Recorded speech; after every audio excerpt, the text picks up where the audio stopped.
17 yoshli rossiyalik o'smir muhojirlar tomonidan pichoqlandimi? Rossiyadagi Qirg'iziston fuqarolari diqqatiga. Yekaterinburgda politsiya 80 dan ortiq migrantni hibsga oldi. Endi migrantlarning ish haqqi ichki ishlar vaziri nazoratida bo'ladi. Assalomu alaykum, dasturlarimizni boshlaymiz.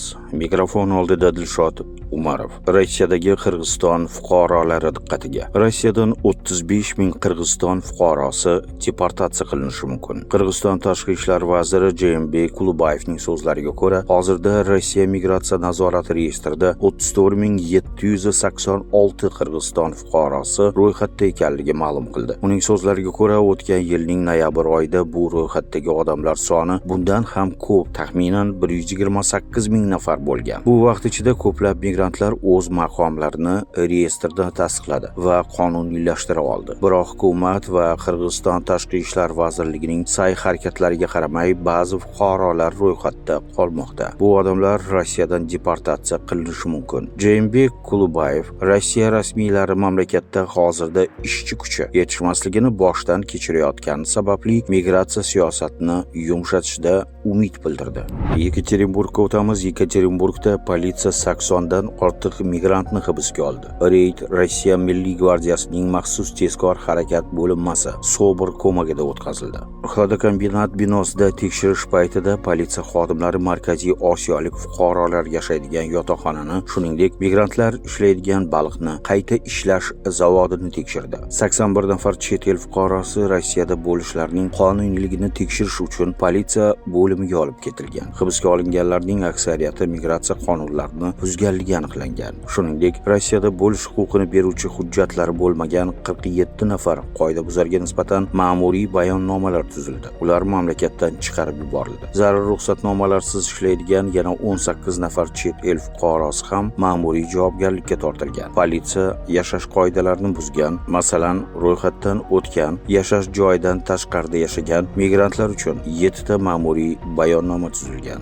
Migrant bolalarning deyarli yarmi rus tili imtihonidan o'ta olmadi. Rossiyaning Tyumen viloyati ta'lim boshqarmasi ma'lumotlariga ko'ra, imtihon topshirgan taxminan 600 boladan 44% imtihondan o'ta olmagan. Bu ularning maktab uchun zarur bo'lgan rus tili darajasini ko'rsatmaganligini anglatadi. Bolalarning 56% imtihonni topshira olgan. Endi migrantlarning ish haqqi ichki ishlar vaziri nazoratida bo'ladi. Rossiya ichki ishlar vazirligi soliq xizmatidan migrantlarning ish haqqi to'g'risidagi ma'lumotlarni avtomatik ravishda oladi, deyiladi hukumat qarorida. Ma'lumotlar ish beruvchilardan sug'urta badallari hisoblari yordamida to'lanadi. Bu shaxs qog'ozda ro'yxatdan o'tib, aslida ishlamayotganliklarini aniqlash niyatida qilinmoqda. Moliya vazirligi, soliq xizmati, ichki ishlar vazirligi va tashqi ishlar vazirligi ushbu qarorni amalga oshirish uchun javobgardir. Oxirgi muddat 1-dekabr. Shuningdek, rasmiylar politsiya va boshqa tashkilotlar o'rtasida tezkor ma'lumot almashish niyatida. Bu migratsiya qoidalarini buzish haqidagi xabarlarni tezroq tekshirish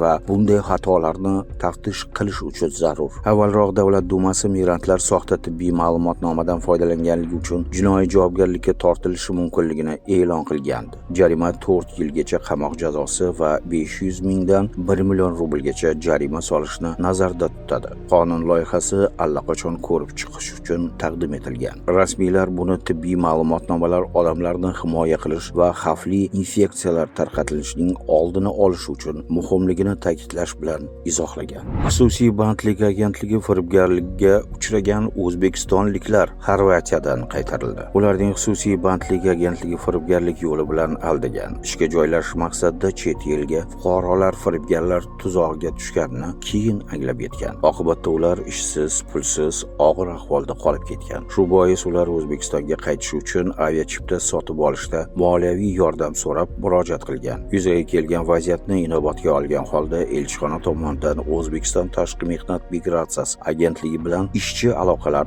o'rnatilgan. Ularga ko'maklashish jamg'armasi mablag'lar hisobidan murojaatlarga aviachiptalar sotib olinib, ularning vatanga qaytishiga yordam berilgan. Rossiyaga qaytamiz. Rossiyada birinchi martdan aviachiptalarni qaytarishning yangi qoidalari kuchga kiradi. Tegishli buyruq Rossiya Federatsiyasi Transport vazirligi tomonidan chiqarilgan. Yangi qoidalar parvozlar, kechikishlar paytida yo'lovchilarni himoya qilishni kuchaytiradi. Hujjatga ko'ra, Rossiya aviakompaniyalari parvozi 30 daqiqadan ko'proq kechiktirilsa, chiptaning to'liq narxini qaytarishi shart. Kechikish sababi ahamiyatsiz. Ushbu qoida Rossiya aviakompaniyalari tomonidan amalga oshiriladigan ichki va xalqaro reyslarga nisbatan qo'llaniladi. Qaytarishlar jarimalar yoki chegirmalarsiz amalga oshirilishi kerak. Bundan tashqari, yo'lovchilar uzoq kutish uchun xizmat ko'rsatish va kompensatsiya olish huquqini saqlab qoladi. 2 soatdan ortiq kechikishlarni aviakompaniya ovqat bilan ta'minlashi, uzoqroq kechikishlar uchun mehmonxona,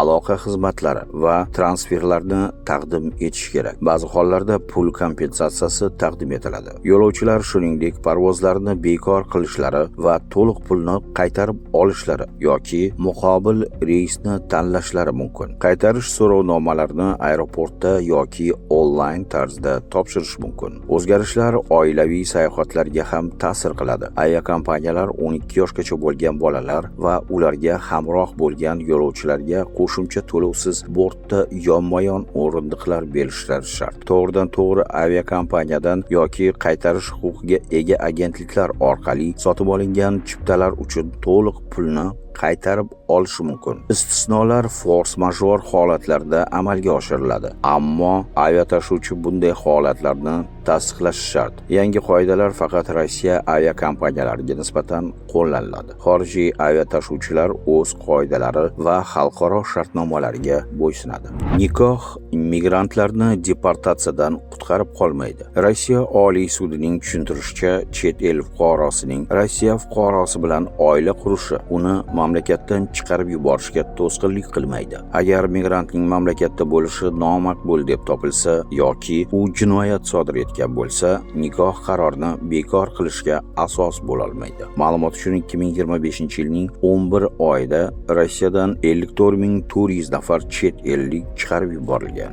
Birgina qilgan xato qolgan muhojirlarga ham ta'sir qilishi yodingizdan chiqmasin. 17 yoshli rossiyalik o'smir muhojirlar tomonidan pichoqlandimi? Ruskaya община tashkilotining rasmiy Telegram sahifasida xabar qilinishicha, Moskva viloyatining Fryazova hududidagi avtobuslardan birida 2 nafar qurollangan shaxs Elektrostal shahrida yashovchi 17 yoshli yigitga bir nechta pichoq zarbasi bergan. O'smir olgan jarohatlar tufayli voqea joyida vafot etgan. Hujum qilganlarning asli tojikistonlik ekani taxmin qilinmoqda. Hozirda ularning shaxsini to'liq aniqlash va qo'lga olish choralari ko'rilmoqda. Mazkur holat yuzasidan Ruskaya община tashkiloti bayonot berib, vaziyatni o'z nazoratiga olganini va surishtiruv ishlarini kuzatib borishini ma'lum qilgan. Xabar va lavhalar bilan sizni Dilshod Umarov tanishtirdi.